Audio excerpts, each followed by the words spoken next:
The first thing Monica noticed when she woke up was that her hands didn't hurt anymore.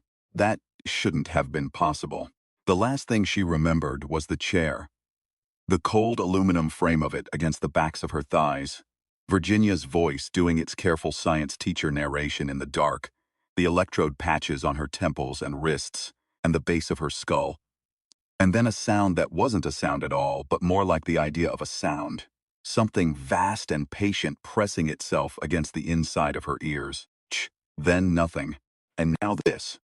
Her hands in her lap, fingers loose, the chronic ache she'd carried for 3 years, since the car accident simply absent, like a word she'd forgotten how to spell. She sat up on the cot. The room was different. Not dramatically different. Not the kind of different you'd put in a movie. It was more like the difference between a photograph of your childhood bedroom and the actual room.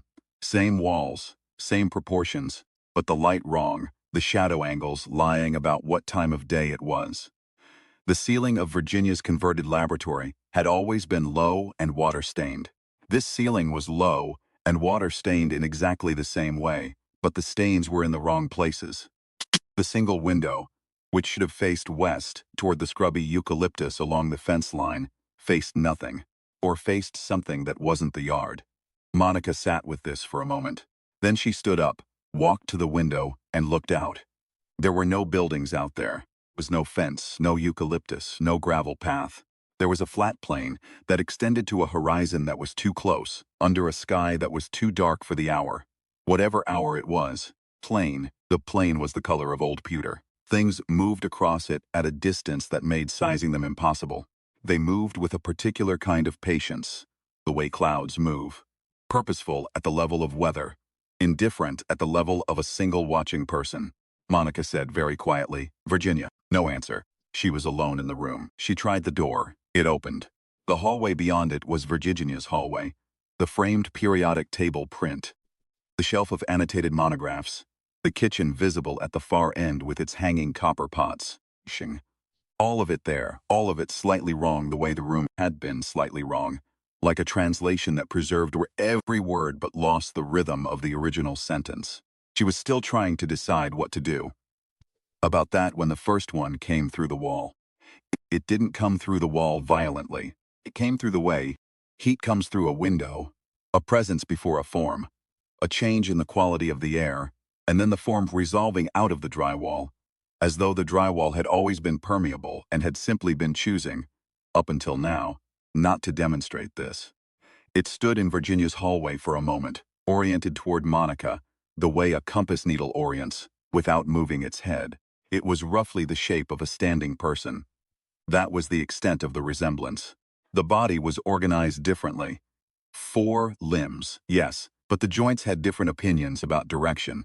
And the torso was too long in the wrong axis, and where there should have been a face, there was, instead, a surface that was neither blank nor expressive, that seemed to receive light rather than reflect it, that Monica's brain kept trying to parse as a face and kept failing. The skin, if skin was the right word, was the same pewter color as the plain outside the window. It smelled like ozone and cold stone. It looked at her for what felt like a long time.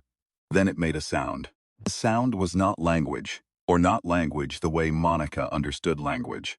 It was more like the concept of a question, an uptick of frequency and intent that her nervous system somehow translated, without the intermediary of comprehension, as, "You are the one that came through. I didn't come through anything voluntarily," Monica said. "My friend put electrodes on my head, and apparently opened a door I didn't know about." The thing tilted its head. The head was large, flat-sided, denser looking than a human head should be, and when it tilted the motion was architecturally precise. The sound it made this time was longer, textured. Monica's body translated it as something like, "You are noise. You are chemical. You are the kind of thing that should not be here." "I know," Monica said. "Believe me, I'm working on it." She was working on it. She was standing very still and breathing through her nose and cataloging exits, the way her father had taught her to do in any room she wasn't sure about. Her father had been a man who spent 30 years as a long-distance truck driver and had a philosophy about unfamiliar spaces. You find the ways out before you need them, Mija, because when you need them you won't have time to look. He'd had a particular gesture when he said things like this, a small sideways tip of the chin that meant, "Pay attention, this matter." She thought about that gesture now. She found it steadying in a way she couldn't entirely explain. There was the door behind her. There was the window. There was the hallway, which had 2 more doors off it, and then the kitchen, which might have another exit, or might not, depending on how faithfully this translated space had reproduced Virginia's floor plan. The thing in the hallway stepped closer. Monica stepped back. The thing stopped. Something in its posture registered this response. Registered it the way a scientist registers an unexpected data point. Not with emotion, but with an increase in attention. It made a sequence of sounds that overlapped each other in a way human vocal architecture couldn't replicate. Body's translation was approximate. You know to retreat. You are adaptive. Interesting. You will be studied. I'd prefer not, Monica said. 430 light-years away, and in a dimension that had no clean coordinate equivalent in human mapping. The Keth had been watching what they called the threshold for 11 of their cycles, which corresponded to approximately 240 Earth years. They had detected the first human consciousness breakthrough 63 cycles ago. A dim, brief flash of organized neural pattern, barely worth logging, gone in an instant. Then nothing for a long time. Then in the last 20 cycles, a slow increase in frequency. Dim flashes becoming brighter flashes, brief contacts becoming longer ones. Someone, somewhere in the noise of this backward chemical dimension, had learned to knock. The Keth's commander. The designation translated approximately as the one who holds the shape of things, had assigned a research cast to monitor the threshold. Their task was documentation. Not interaction, not interference, documentation.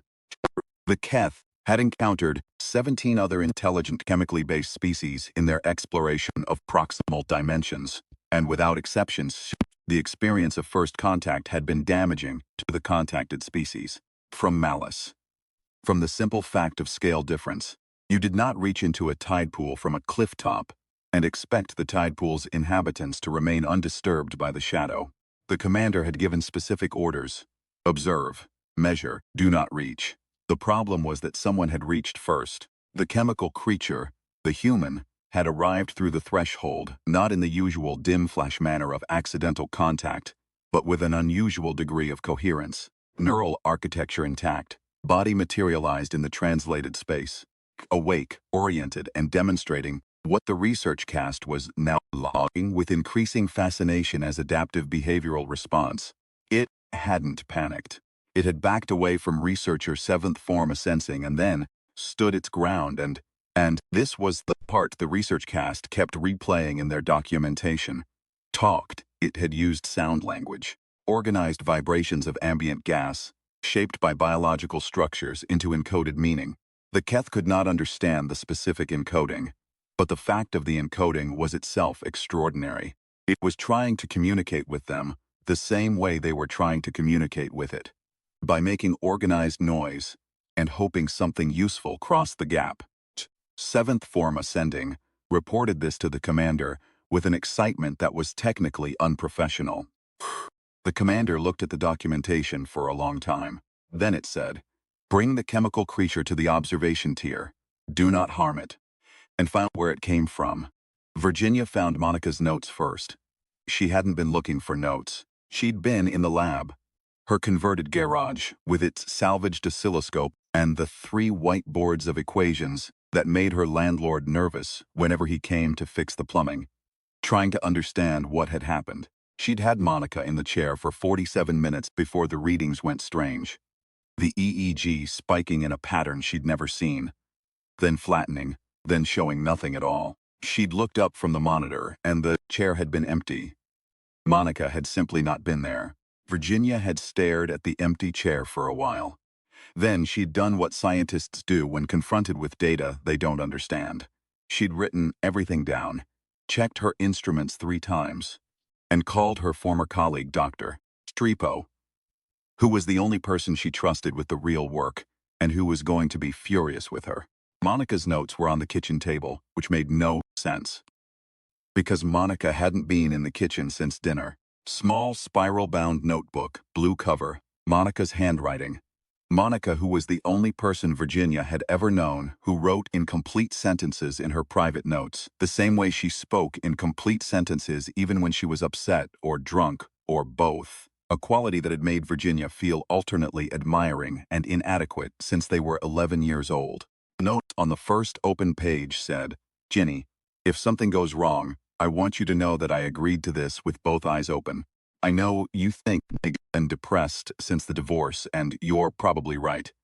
And I know this was your way of trying to give me something to do that was bigger than my own life. Shh, that was kind. You were always kind when it mattered, even when you were annoying the rest of the time. If I end up somewhere I can't get back from, don't break the equipment. Figure out how to follow me. You'll need the oscilloscope reading from session 3, not session 4. Something was slightly off in session 4 that you didn't notice. If I'm back by the time you find this, don't say anything smug. I've earned it, but please don't." Virginia read this twice. She sat down on the kitchen floor, which was not a normal thing for her to do, and stayed there for a moment with the notebook in her hands, and the weight of what she'd done settling onto her chest like a physical object. Then she got up, went back to the lab, and pulled up the session 3 oscilloscope data. Monica was right. Something had been slightly off in session 4. Virginia began to work. The observation tier of the Keth's translated space installation was not built for human comfort, because until approximately 3 hours ago, no Keth had imagined a human would ever be in it. It was a large platform, no walls, just a railing of woven material at the edge, beyond which the pewter plane spread in every direction, and it was designed for the Keth's particular form of perception, which incorporated sensory channels that humans didn't have, and lacked several that humans took for granted. There were no chairs. The lighting, such as it was, came from no identifiable source. The temperature was approximately 8 degrees Celsius. Monica had found a blanket, or something that functioned like a blanket, a thick folded material from a storage alcove near the railing, and had wrapped it around her shoulders. She was sitting cross-legged on the floor of the platform, which was the closest she could get to comfortable, given the available options. And she had been sitting there for what felt like 2 hours, and the Keth were watching her. Here, there were 3 of them on the platform with her, 7th form ascending, who had been the first one to find her, and who she had mentally named Research, because of the specific quality of its attention. A second one who was taller and whose posture suggested authority, the way a human authority figure's posture suggests authority, through a kind of carefully calibrated stillness, and who she had named Commander. And a third one who moved more than the others, circling the platform at intervals, examining things that she had named Pacer. They were not treating her badly. They had not restrained her. They had not attempted to do anything she recognized as threatening. She was on a platform 40 feet above a featureless plane, in a dimension that was not her dimension, wrapped in an alien blanket, and 3 beings who communicated in overlapping frequencies were her with a scientific interest she recognized because she had seen the same interest on Virginia's face many times. And the recognition did not entirely reassure her. She tried something. She took the small notebook from her jacket pocket. She'd had it in there since before the session. An old habit, she always had a notebook, and she drew a circle on a page. Then she showed it to Research. Research made a sound, came closer. Pacer stopped moving. Monica drew a line bisecting the circle. She pointed to the top half. She pointed upward, at the sky, at where she'd come from. She pointed to the bottom half. Then she pointed down at the platform. Research made a longer sound. Pacer made a sound. Commander made a sound that was brief and precise and felt like punctuation. Monica drew a second circle next to the first. She pointed at Research. Then she drew a line between the 2 circles. Then she looked at Research. Research was still for a very long time. Then it reached out. Its hand was larger than a human hand, the fingers longer, the joints wrong, but the gesture was recognizable, and it touched the page. It traced the line between the 2 circles. Then it looked at Monica. Monica felt something loosen in her chest. Not safety. She wasn't sure she was safe, not yet, but the specific feeling of being understood, of having said something across a gap and had it received. It was the feeling she'd had the first time she'd managed a conversation in a language she'd been studying for years. All vocabulary and grammar suddenly collapsing into actual communication. The thrill of it almost indistinguishable from fear. "Okay," she said aloud, to no one in particular. "Okay, we can work with this." Virginia worked for 19 hours straight, Doctor. Strepo drove up from the city and was furious, as predicted, and then sat down at the second monitor and started working too, which was also as predicted. He was a compact man in his 60s, who wore the same style of sweater every day in different colors, and who had a habit of humming fragments of Piazzolla tangos under his breath when he was thinking hard. Virginia had worked with him for 11 years before the funding was cut, and the lab was closed, and the research was quietly buried by people who had decided, at some committee level she'd never been allowed to access, that lines of investigation were better left uninvestigated. She'd never entirely forgiven those people. She'd built her own lab. She'd kept working. "You sent a person through," Restrepo said, not accusatorially, just stating the fact. "She volunteered," Virginia said. "That's not," he stopped. Hummed 4 bars of something she didn't recognize. Started again. Monica always had unusual neural coherence in the early sessions, unusual enough that I flagged it in my own notes. "I know. That's why I asked her." Virginia said. "I know. Can you help me get her back or not?" Restrepo looked at the session 3 data for a while.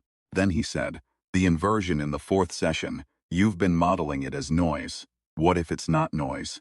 What if it's signal? What if it's signal from the other side?" Virginia stared at him. "Something was receiving her transmission," he said carefully. "Something with enough coherence to register on our instruments. That means it has structure. That means if it's transmitting back, even passively, we might be able to tune to it." He pulled his chair closer to the monitor. "It's the resolution on your directional array," Virginia told him. He hummed. He started typing. They worked. The Keth's commander stood at the edge of the observation platform and looked at the chemical creature and tried to understand what it was feeling. This was not a natural exercise for the Keth. The Keth's emotional architecture was not absent. They had states. They had preferences. They had something that functioned as distress, and something functioned as satisfaction. But the architecture was different enough from the human one that translation was approximate at best. The commander was experiencing as it watched Monica draw her diagrams and share her notebook and try, with a patience it was beginning to deeply respect, to establish a common language. What the commander was experiencing was something that its own translation would have rendered as discomfort at unexpected complexity. It had expected a dim flash, brief, panicked, incoherent. It had received something that drew circles and made arguments with them. 7th form ascending. Research was crouched close to the creature now, watching it work. The creature had moved on from circles to something more complex. A rough sketch of what appeared to be a room, with a small figure in it, and then another room adjacent to the first, with an arrow between them. It was drawing a map of its own transit. It was explaining, in 2 dimensions on a small piece of paper, how it had gotten here. Research made the sound that meant, "This is important," Commander agreed, silently. What the commander was not saying, what it was not yet sure how to process, was that the transit had not been random. Random transit through the threshold produced nothing like this. No bodily coherence, no consciousness preservation, no memory of the journey. What the creature had described in its circle diagram, what the commander now understood, was a design transit. Someone on the other side had built an instrument. Someone had been deliberately reaching through. The Keth had assumed they were the only civilization capable of dimensional transit. They had assumed this for the entire span of their recorded history. They had organized their entire understanding of the cosmos around this assumption.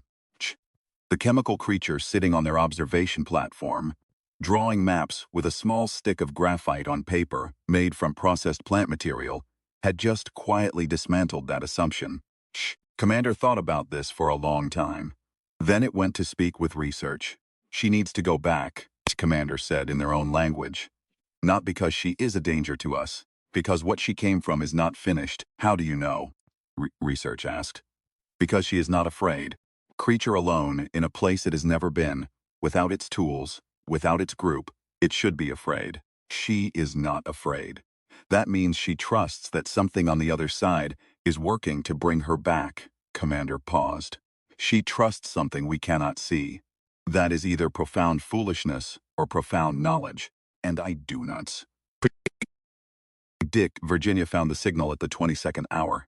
It was faint, barely distinguishable from background noise, and she would have missed it entirely if Restrepo hadn't been running a second analysis on the Ascension 3 data simultaneously, flagging anomalies, and caught a recurring pattern in what they'd been dismissing as instrument drift.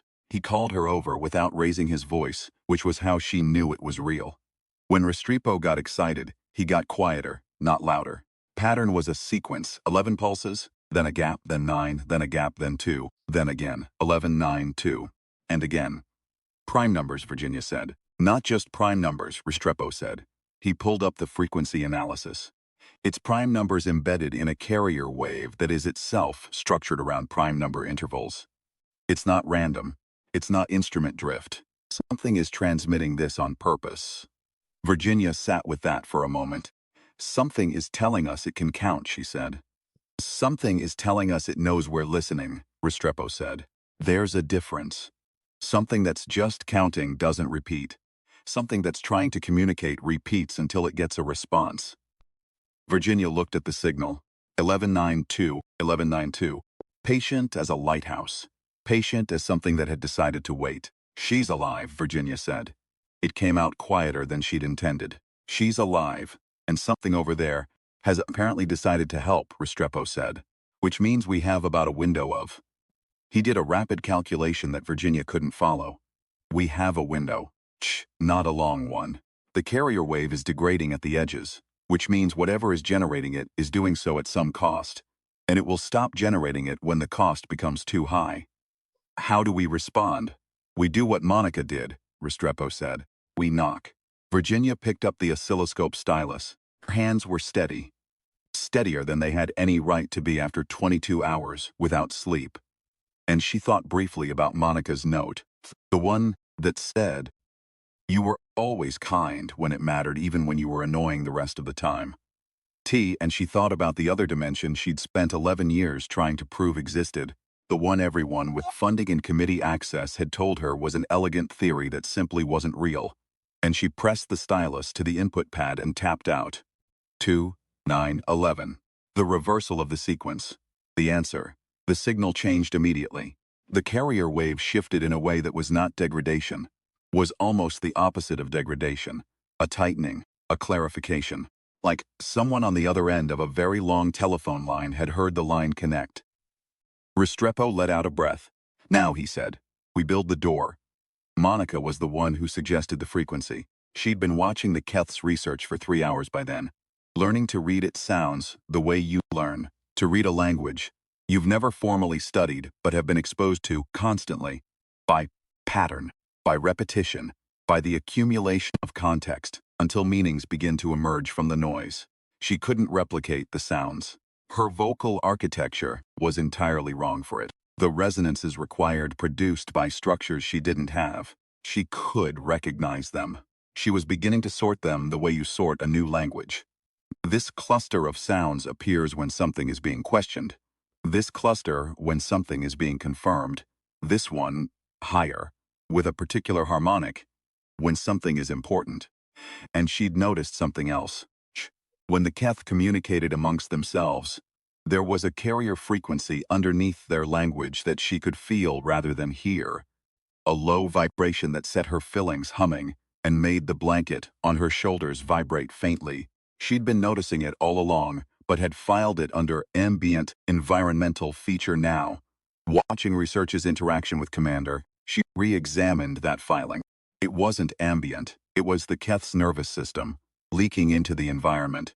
Their biology broadcast on a very low frequency as a baseline function, the way a human body radiates heat as a baseline function. Not intentionally, just as a consequence of existing. And the frequency was changing. Research's frequency was slightly different from Commander's frequency, and very different from Pacer's frequency. And the differences corresponded to what she was beginning to read as emotional states. Right now, Research's frequency was elevated.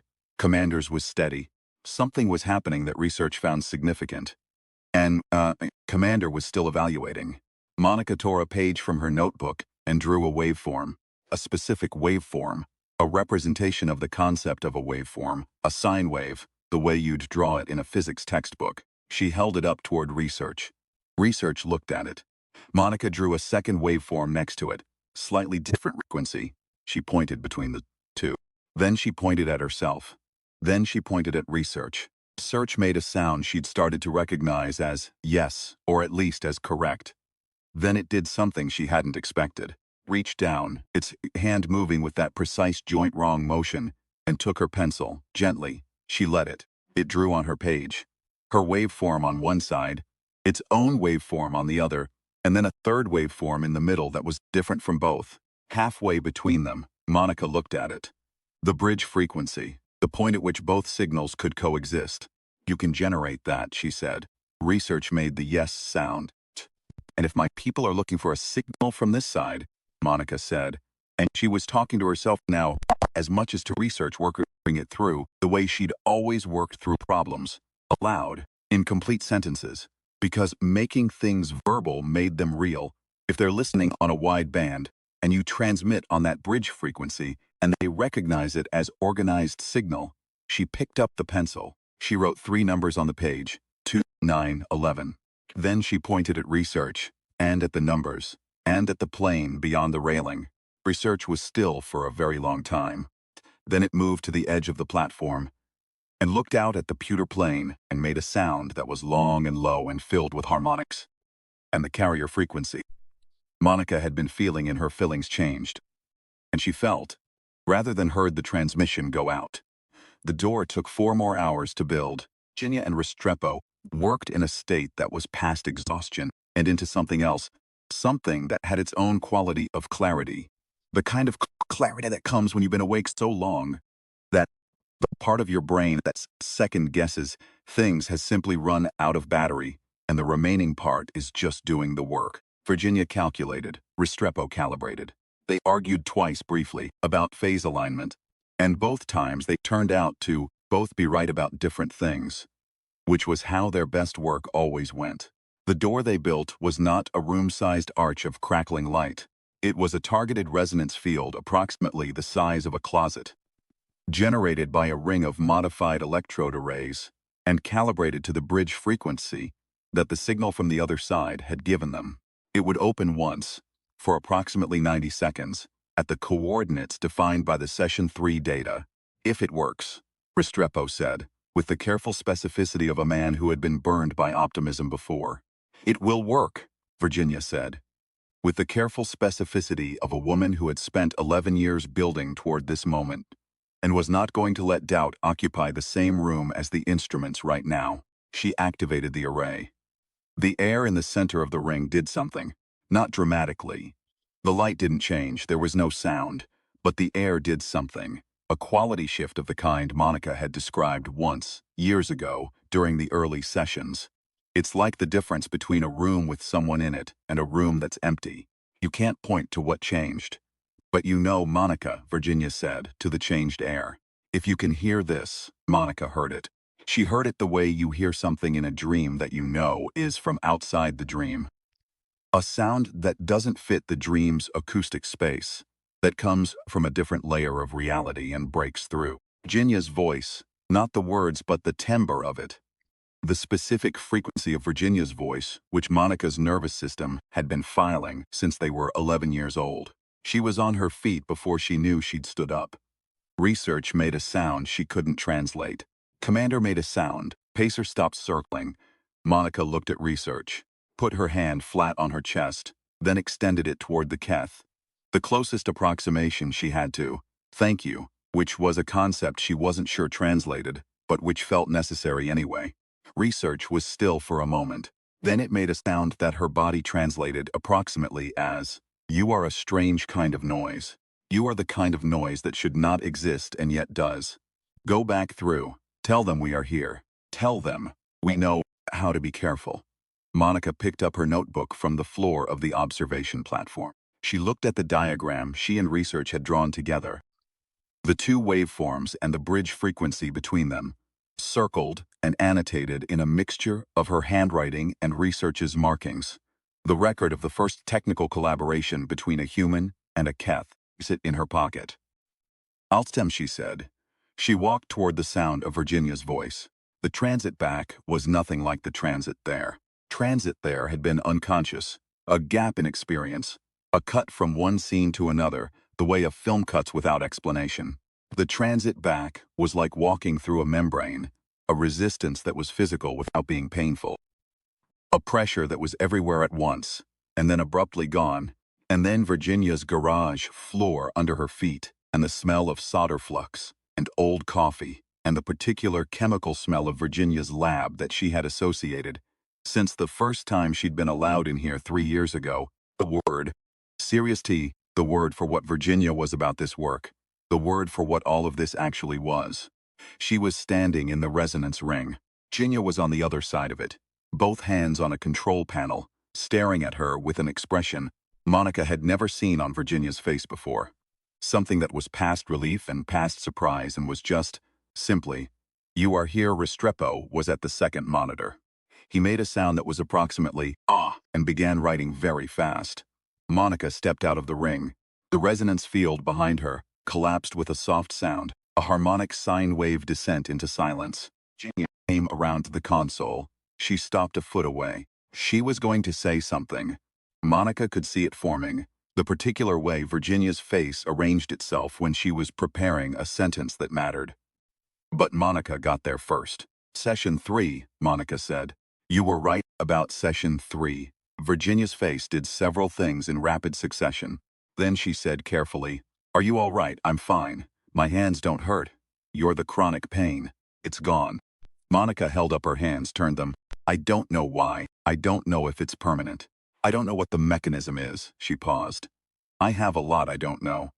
I also have some things I do know." She touched the notebook in her pocket. "There's something over there, Ginny. Not something hostile. Something that was studying us the same way we were studying them. And when I showed up on their side, they could have. They had every reason to." She stopped, started again. "They helped me come back. They built the bridge frequency and transmitted it because they decided I should go home." She looked at Virginia directly. "They decided that on their own. Not because I asked. Because they decided it was right." Virginia was quiet for a long time. Restrepo stopped writing and looked up. "Show me the notebook," Virginia said finally. Monica gave it to her. Virginia opened it to the waveform diagram, the two frequencies and the bridge between them. Monica's handwriting and research's markings. She looked at it for a long time. Her hands were not entirely steady. "This is first contact," Virginia said. It came out very quiet. "Yes," Monica said. "We have no protocol for this. No. The committees, the funding boards, the entire institutional apparatus that shut us down because this wasn't real. I know." "They're going to lose their minds," Virginia said, with a kind of bleak satisfaction. "Probably," Monica said, "but not tonight. Tonight we write everything down before we forget any of it." She went to the counter where the lab notebooks were stacked. Virginia kept a physical notebook for every session, old-fashioned, ink on paper, the way her graduate advisor had trained her. And she took a fresh one from the pile. She found a pen. She sat on the lab stool, the one with the tape on the seat that Virginia had been meaning to replace for 2 years. She wrote the date at the top of the first page. Then she wrote, "First confirmed contact with extra-dimensional intelligence. Duration of contact, approximately 6 hours. Method, unplanned transit via neural resonance induction. Recovery via coordinated cross-dimensional signal exchange." She paused. Wrote, "They are not dangerous. They are curious. They are careful. They have been watching us longer than we have been watching them. And when they had the advantage, they chose not to use it." Another pause. Outside the single window of the garage lab, the eucalyptus trees along the fence line were visible in the first gray light of dawn, moving slightly in a wind she couldn't hear through the glass. She watched them for a moment. She wrote, "They are, in the ways that matter, like us. In all the ways that don't matter, they are nothing like us at all." I think that's probably fine, she kept writing. Virginia came and sat at the second stool. Strepo made coffee.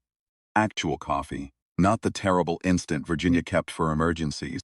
The good ground coffee he'd brought from the city in a paper bag. Part of his emergency kit for long work sessions. The smell of it filled the lab. Outside, the sky got lighter. They worked until the sun was fully up, and then they kept working. Because the work was not finished. Because the work was in fact only beginning.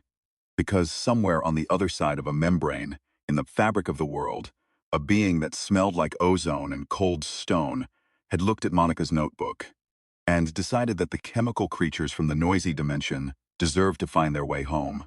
That decision had consequences that none of them, not Monica, not Virginia, not the Keth commander, standing on the observation platform, watching the morning light change the color of the pewter plane, could fully see yet. But they could start writing them down. They started writing them down.